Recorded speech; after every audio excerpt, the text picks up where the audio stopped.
gusta que estén muteados. Bien.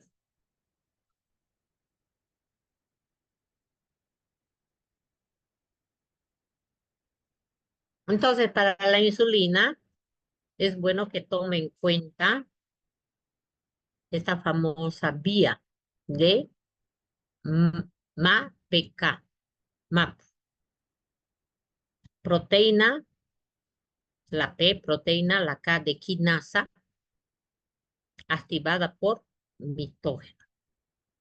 ¿Ya? Entonces,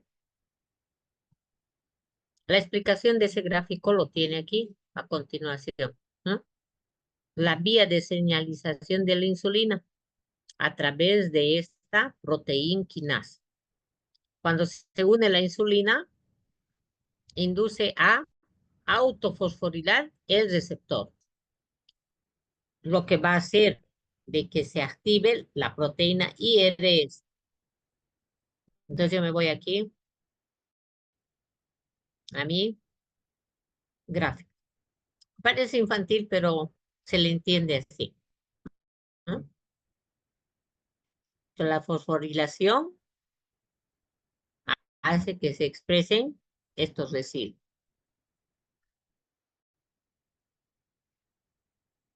¿Lo van a leer eso, por favor? ¿Para qué? Entonces, ¿cuál es la importancia de esta vía? Que es una vía de señalización clave,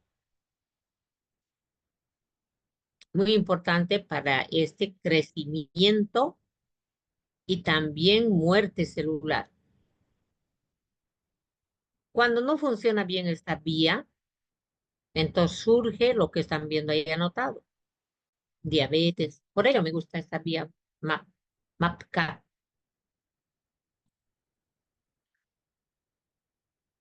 Mitógena en bioquímica es aquella que favorece la división, ¿no? Que estaba aquí.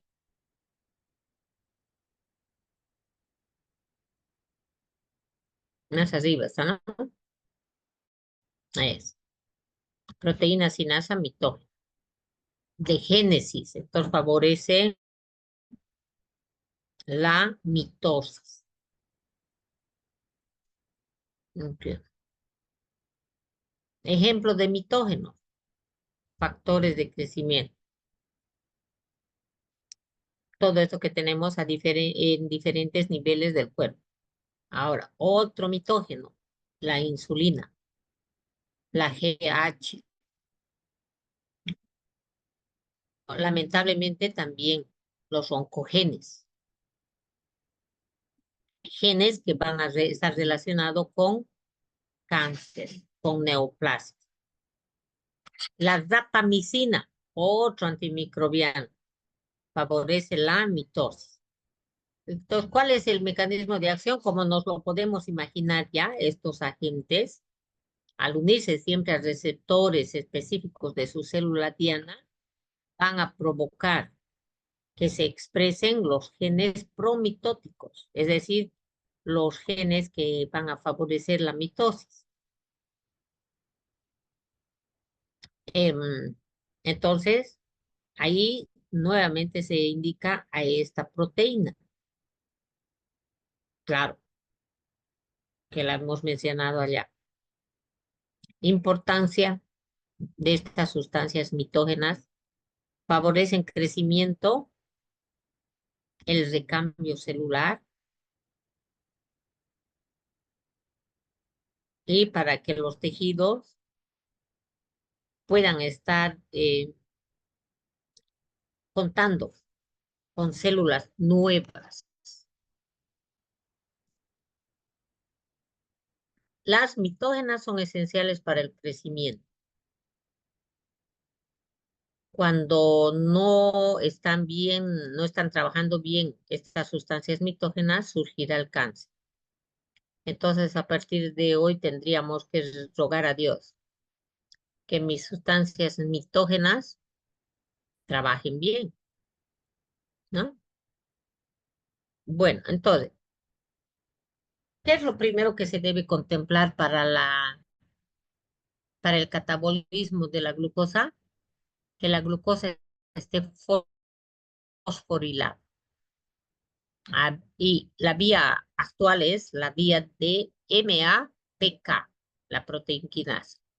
Entonces, una vez que está fosforilada, empieza el verdadero catabolismo por la vía de la glucólisis, o también tiene ese nombre, vía de Embden-Meyerhof, ¿sí? Luego se continuará con la DOP.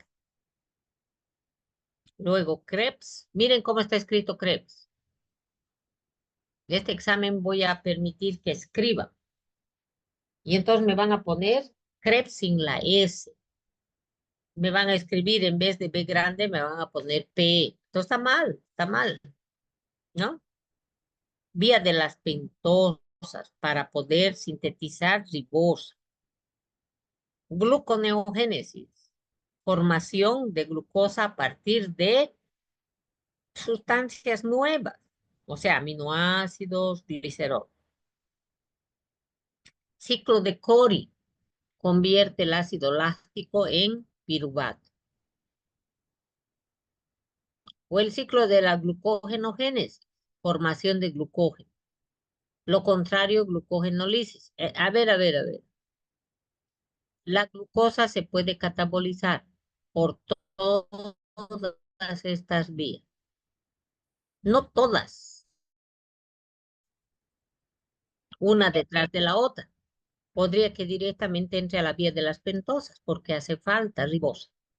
O puede que una persona tenga suficiente oxígeno, entonces no necesita activar su ciclo de Cori. Pero es cierto que debemos tomar en cuenta que para el catabolismo de la glucosa se cuenta con todos estos ciclos. A ver, veremos qué es esto, glucogenólisis. Lisis del glucógeno. Obvio, va a trabajar cuando la glucemia haya disminuido.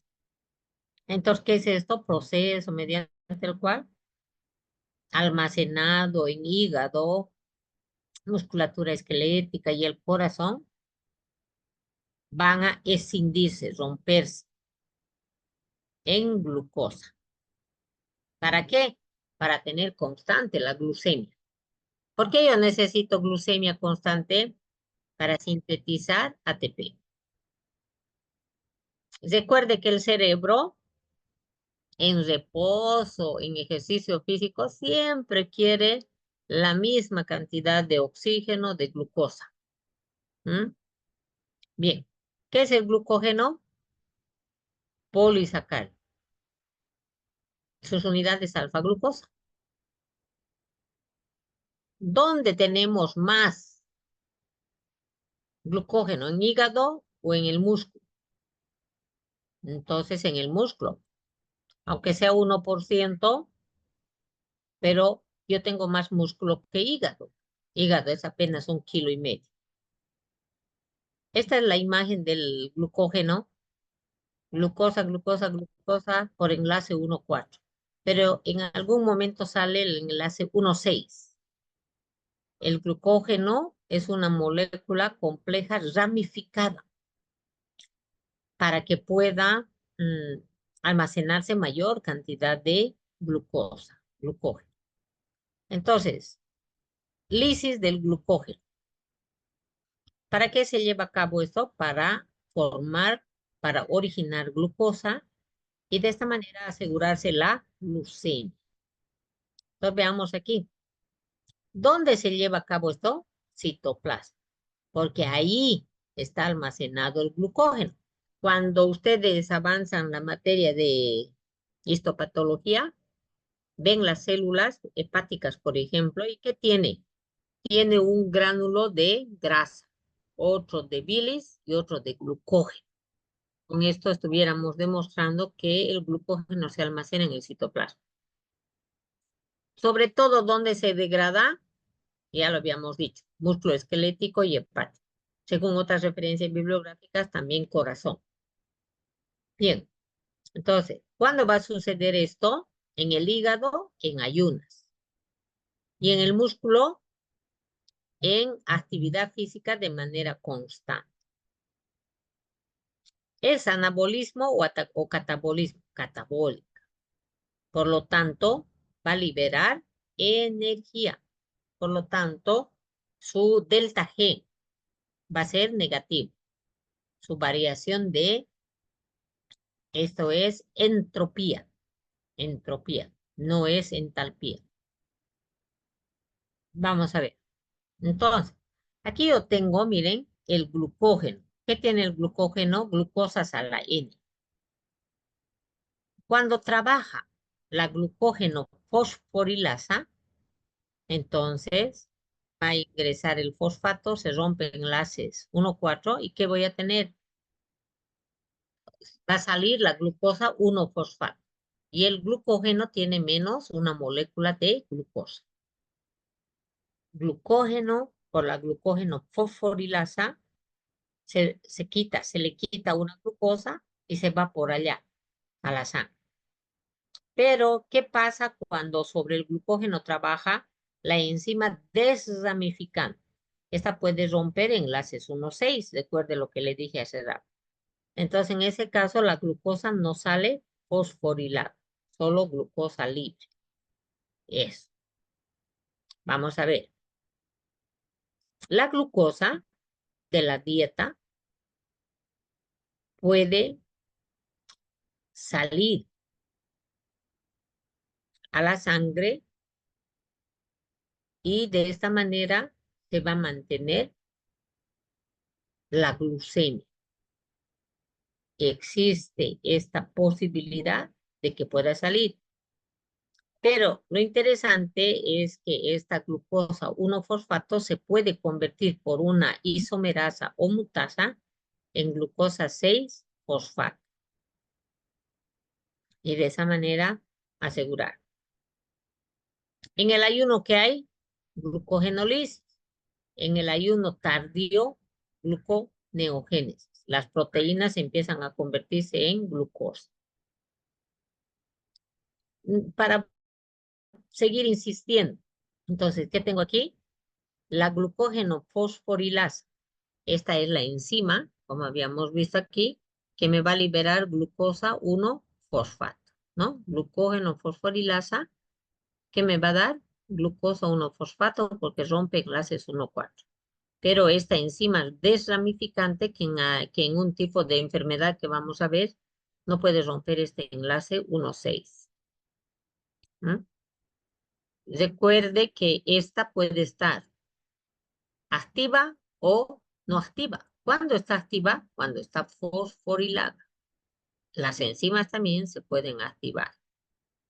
Entonces, ¿qué tengo aquí? Que durante el ayuno, esta glucógeno fosforilasa inactiva, se convierte en activa. Y con la ayuda del calcio, entonces va a llevar a cabo la glucógenolisis. Glucógenolisis. Ahora, ya este otro lado que tengo, después de la comida, la insulina va a hacer que trabajen más las fosfatasas. Y con esto más bien se va a dar la glucógeno génesis. Entonces, para resumir, ciclo de la glucogenólisis, que es lo que estamos viendo. Primero, el glucógeno se va a fosforilar. Pero, ¿cuándo sucede esto? Después de que se activó la glucógeno fosforilasa. ¿Qué me va a dar? Glucosa 1-fosfato al final.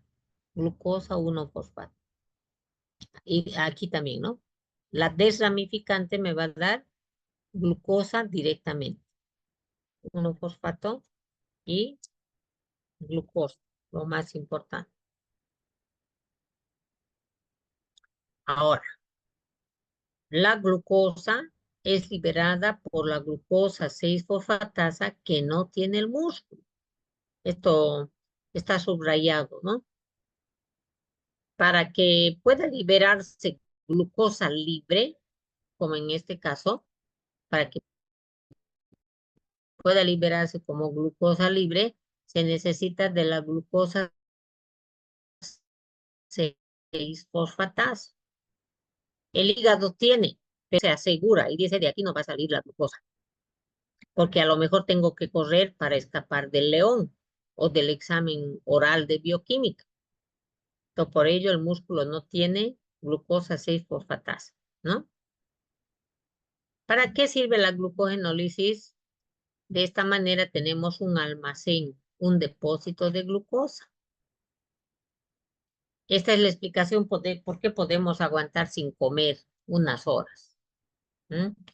Pero los cálculos son estos. 18 horas no hay glucógeno en el hígado. Entonces las huelgas de hambre son un fraude. Es mentira, ¿no? Ajá. ¿Qué es el glucógeno? La forma como se almacena la glucosa. ¿Y para qué está almacenada? Para poder sacar cuando haya necesidad. ¿Y qué necesito para ello? Enzimas. Enzimas. Entonces, algunas personas nacen con estas enfermedades genéticas, donde no pueden utilizar el glucógeno almacenado. O sea, tienen, entre comillas, tienen tanto dinero, pero no pueden gastar. Ese conjunto de enfermedades, como están viendo aquí, son hereditarias. Por ello, antes de casarse, no se olviden hacerle un screening de toda esa parte genética a su media naranja para saber si es portadora o no de determinada enfermedad. ¿Qué causan? Debilidad, muerte. ¿Cómo se llama esa enfermedad en general? Glucogenosis. Pregunta de examen. ¿Qué son las glucogenosis? Conjunto de enfermedades que tienen como factor común fallos bioquímicos en las enzimas encargadas. Entonces, miren, podemos tener glucogenosis tipo 1 romano, 2, 3, 4, 5, 6, ¿no? Algunos autores lo presentan hasta el 16. Entonces, 1, von Hierte, que le falla la glucosa 6-fosfatasa. ¿Y qué va a tener? Miren, hipoglucemia, hipoglucemia, hipoglucemia. Tiene tanto glucógeno, pero no puede utilizar.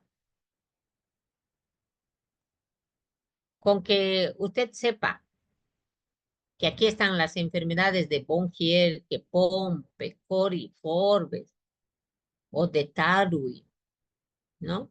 Yo estoy feliz. ¿Y cuál es la característica de estas enfermedades? Que hay hipoglucemia y clínicamente debilidad. Ahora, para esto que necesitamos una bioquímica muy sofisticada para poder determinar la existencia o no de estas enzimas, que con seguridad en nuestro país no tenemos ese tipo de laboratorio. De enviando las muestras podrá ser, ¿no? ¿Se acuerdan de la enzima desramificadora? ¿Sí? Entonces, en a estas personas que les falte, ¿qué va a ser la enfermedad de Pompe y la de Core? Y si vemos acá, entonces, sobre todo, ¿cómo voy a poderlo diferenciar? Pompe va a tener dificultad respiratoria y la de Cori no crece la persona. Claro, estas enfermedades se van a determinar cuando el individuo sea muy joven, porque como son genéticas, se van a manifestar inmediatamente. Ahora, esta, no, es esta de aquí, la de Tarui. ¿Por qué lo destacó? Porque es muy parecido a Tarui, pero no es Tarui. Tarui es un mote que comemos en el occidente. Este es Tarui. Aquí lo que va a faltar es la fosfofructoquinasa. Y la persona va a estar débil, pero va a tener calambre, pero de pequeño, de pequeño. Bien. Aquí también, sí, esa la hemos repetido, ¿no?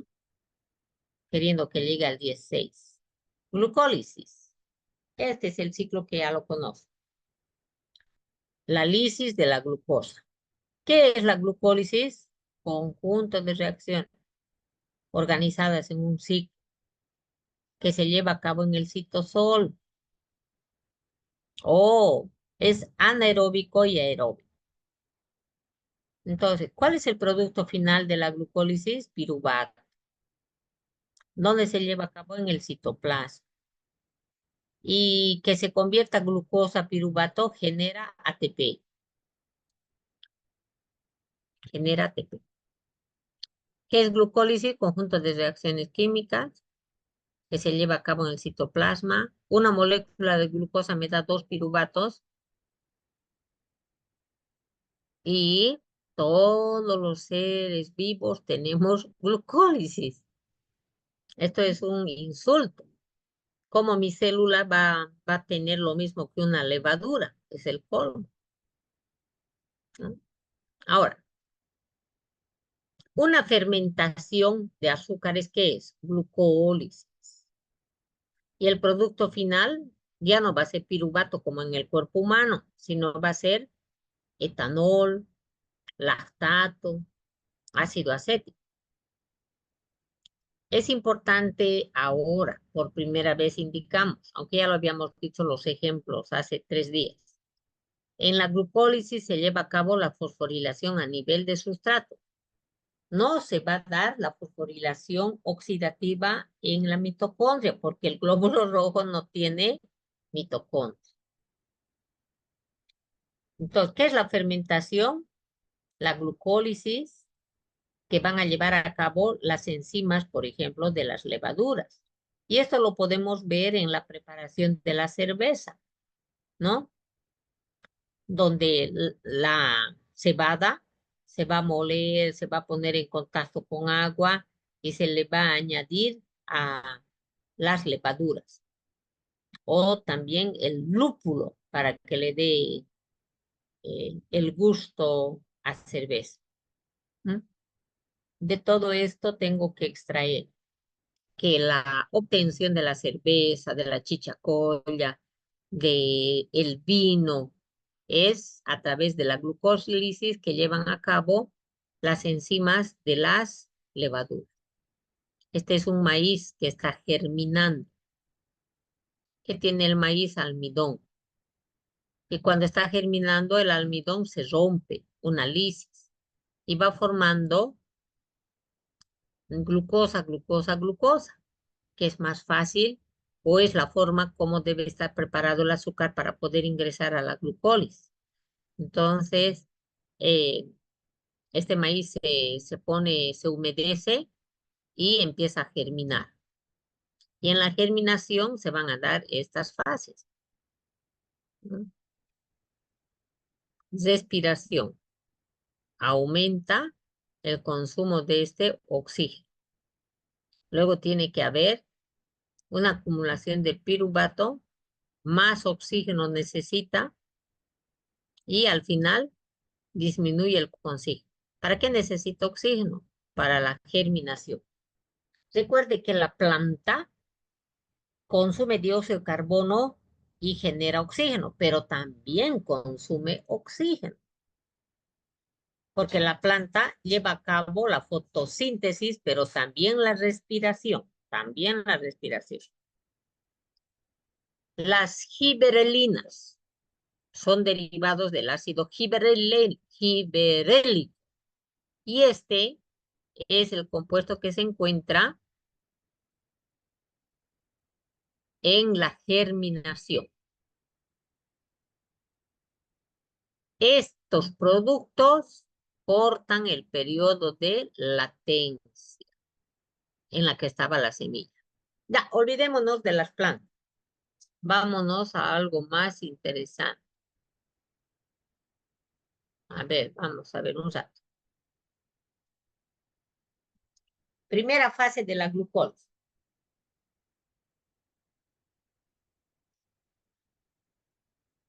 ¿Qué es la glucólisis? Conjunto de reacciones químicas que están organizadas en 2 fases.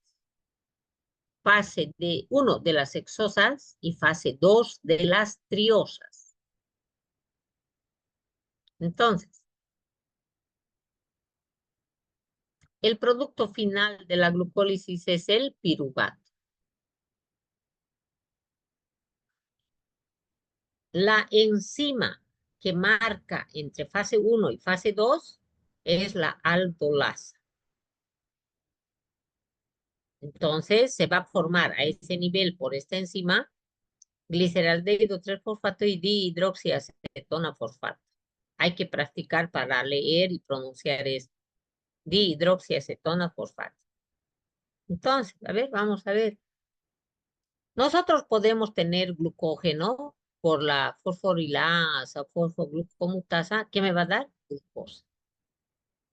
Bien, la glucosa dentro de la célula me va a dar por la exoquinasa glucosa 6-fosfato en la posición 6. Pero para ello necesito magnesio, ¿está viendo? Ahora, la gluco se convierte en fructo por la fosfoglucoisomerasa. La glucosa 6 se convierte en fructosa 6 por esta isomerasa. Necesita magnesio. Ahora, la fructosa 6-fosfato va a adquirir un nuevo fosfato. Y entonces yo ya tendré, ya no fructosa 6, sino voy a tener fructosa 2,6-bifosfato. Y se va a convertir en fructosa 1,6-difosfato.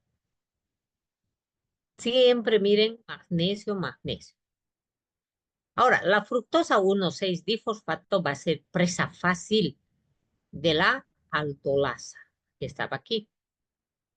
Esta aldolasa rompe por la mitad. Y entonces la fructosa que tiene 6 me va a dar gliceraldehído 3-fosfato y dihidroxiacetona fosfato. Ahora, una se convierte en la otra por la triosa fosfato isomerasa.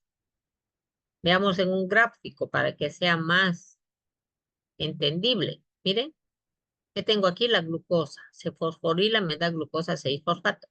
Por la fosfofructoquinasa isomerasa me da fructosa 6-fosfato. Se fosforila nuevamente y me da fructosa 2,6-difosfato para luego darme fructosa 1,6-difosfato. Aquí quien trabaja la aldolasa. ¿Y qué me da? Gliceraldehído 3-fosfato y dihidroxiacetona fosfato. Aquí está. Dihidroxiacetona fosfato. Solamente que está aquí al principio fosfato de dihidroxi o gliceraldehído 3-fosfato o fosfogliceraldehído. Entonces, miren, la primera etapa esta de que era fase 1 de las hexosas. Y ahora empieza aquí en el rectángulo de las triosas. Entonces, este gliceraldehído 3-fosfato se va a fosforilar y me va a dar 1,3. Va a adquirir un fosfato. Y luego va a perder un fosfato para darme 3 fósforos, luego 2, y al final fosfonolpiruvato que me va a dar otro, este fosfo, y se queda como piruvato. Entonces, aquí quiero comentar algo. La glucosa, aquí está gastando ATP. Para empezar el negocio, quedamos $100 ATP para fosforilar. Muy bien. Entonces, un ATP y aquí otro ATP. 2 ATPs yo estoy invirtiendo en el negocio, porque son reacciones endergónicas. Pero aquí es que estoy observando que ya va a producir un ATP y otro ATP. Entonces aquí la pregunta de rigor es, ¿cuántos ATPs se gasta o cuántos ATPs se genera en la oxidación de una molécula de glucosa? Y para esto, por favor, presten atención. Una molécula de glucosa para empezar a activarse necesita 2 ATPs de fosfato. Fíjense aquí. Miren, aquí entra un fosfato, aquí entra otro ATP, 2. Para el catabolismo de la glucosa se necesitan o se gastan 2 ATPs. Bien. Y entonces aquí ya vemos al otro lado. Genera, produce 1 y 2. Entonces, ¿cuánto se ganó? Alguien me diría, más 2 menos 2, 0. No es así. Sería más 2, aquí lo que yo estoy yo aquí gastando, ¿no ve? 2. Pero aquí se está generando 2. Pero hay que multiplicar por 2, porque aquí esta triosa va a volver y otros 2. ¿Se entiende? Entonces, aquí 2 por 2, 4. Menos los 2 que me prestaron para empezar el negocio, la glucólisis genera o da una ganancia de 2 ATPs. Muy bien. Segunda fase de las triosas.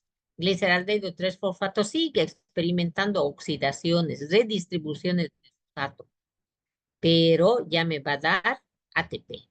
Entonces yo tengo aquí una nueva fosforilación del gliceraldehído 3-fosfato para que me dé el 2,3, ¿no?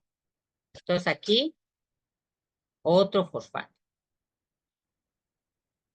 Aquí va a haber una fosforilación a nivel del sustrato. Recuerde que el glóbulo rojo no tiene mitocondria. No solamente pasa glucólisis en el glóbulo rojo, en todas las células, pero también en el eritrocito. Y seguramente esta fue una de las razones por las que Dios hizo que la glucólisis se lleve a cabo en el citoplasma. Porque si se llevara a cabo en la mitocondria, ¿cómo podría, no? No se podría. Bien. Ahora, aquí se va a formar el 2-fosfoglicerato, pero siempre se necesita magnesio. ¿M? Al final tengo fosfoenolpiruvato que por la enolasa me va a dar piruvato. Y aquí se da la segunda fosforilación a nivel del sustrato. En anaerobiosis o en una hipoxemia o en una hipoxia, se va a formar lactato en vez de piruvato. ¿Para qué sirve la glucólisis? Uno, para el músculo esquelético es su fuente de energía. Tejido adiposo, porque me va a dar dihidroxiacetona fosfato. La dihidroxiacetona fosfato es el precursor del glicerol fosfato para que se convierta en triglicérido. Los eritrocitos no tienen mitocondria y entonces, ¿cómo obtienen ATP? Mediante la glucólisis que se lleva a cabo en el citoplasma. Y lo más interesante de lo interesante, los glóbulos rojos por la glucólisis me van a dar 1,3 bisfosfoglicerato, 1,3 bisfosfoglicerato. ¿Sí? ¿Se acuerdan o no? 1,3 bisfosfo, aquí está. 1,3 difosfo o bisfosfoglicerato. 1,3. Ya. Y entonces, lo más interesante, que el 1,3 se va a convertir en 2,3 bisfosfoglicerato. Esa es la grandeza de la glucólisis. Ajá. ¿Y qué es esto? Ah, este es un compuesto que hace que la afinidad del oxígeno por la hemoglobina disminuya. Esta sustancia, gracias a esta sustancia, el oxígeno puede dejarle a la hemoglobina en la periferia, donde la presión del oxígeno es menor. ¿Sí? En los pulmones, mire, en los pulmones, la hemoglobina llega con dióxido de carbono y a través de la membrana respiratoria, el dióxido de carbono se va, se sale, pero el oxígeno entra y se sube a la hemoglobina, al glóbulo rojo. Entonces, esta hemoglobina llega a la periferia y entonces por el fenómeno de Bohr se acepta que como aquí hay más dióxido de carbono y hay menos, el pH es más chico, es más ácido, entonces la hemoglobina suelta el oxígeno aquí a los tejidos y carga el dióxido de carbono. Y entonces este es el fenómeno de Haldane. Otra vez, La glucólisis, ¿por qué es importante? Por muchas cosas, pero sobre todo para la respiración externa o pulmonar.